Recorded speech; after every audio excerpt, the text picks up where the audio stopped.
Hello and welcome to the next devlog of my project Mini Countries.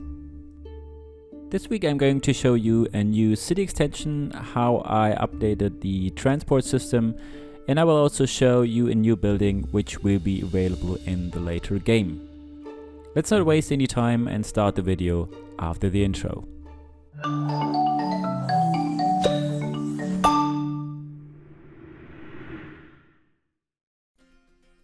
You might have noticed in the last devlog that the points I have mentioned a few videos ago were not visible anymore.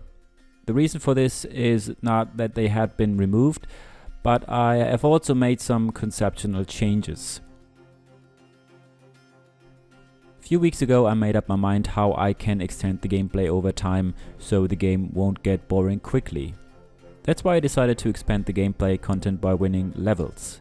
In the first level, for example, you don't have to consider about red, green or blue points or unlocking resource tiles, since they all are available for the player on startup.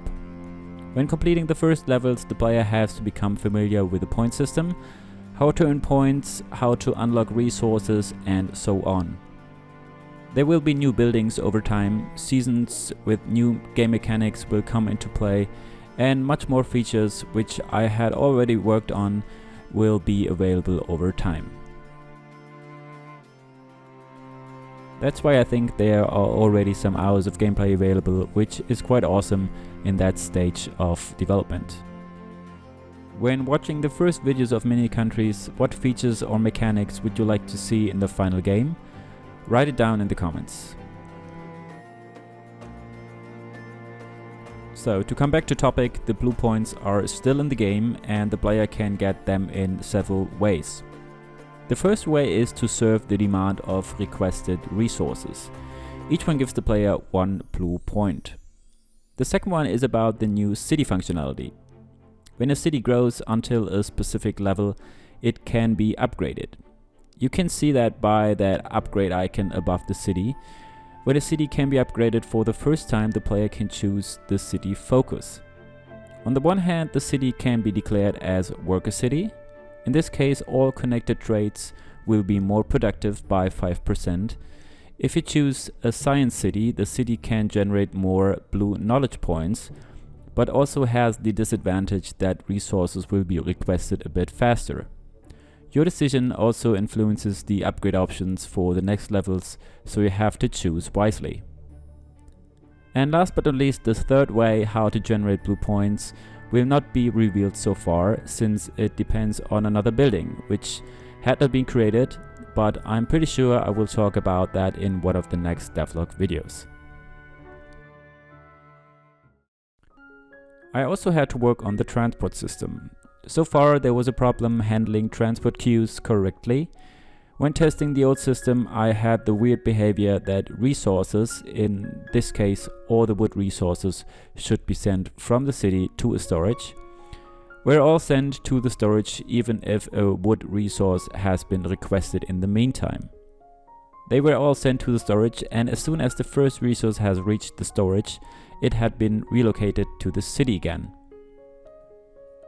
It would be much more intuitive that the resource would have stayed in the city when it had been requested. So I had to change a lot of code to work with queues, and now you can see that there is one resource not being sent to the storage as soon as it had been requested in the city, and the resource could be claimed.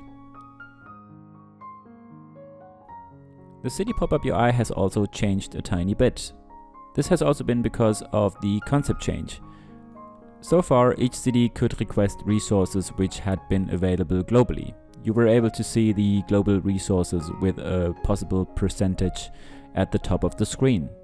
When playing the game for a bit longer, I found out that it doesn't make any sense when a level 2 city requests low resources like wood and a level 1 city requests higher resources like gold or something.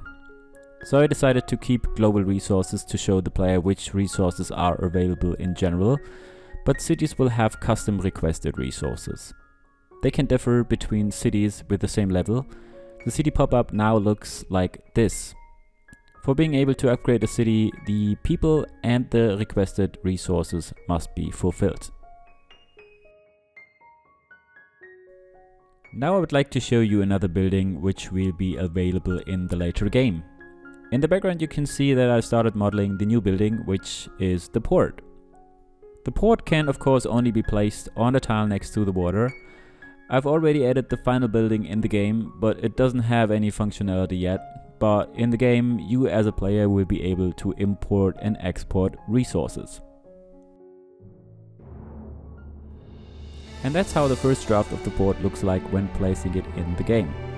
Actually, all the buildings were modeled quite quickly, so I'm not sure if I will keep all of the current buildings or if I will try to improve them before releasing the game.